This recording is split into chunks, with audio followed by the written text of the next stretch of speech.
बिरजू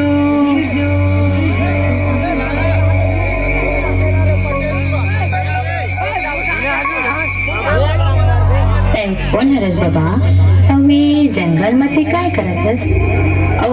ये आवाज म्हणजे ते का कर रे बाबा ये आवाज ना कहे बेटी ये आवाज है बिरजू और राधा की आवाज है। बिरजू राधा की आवाज की ही बाबा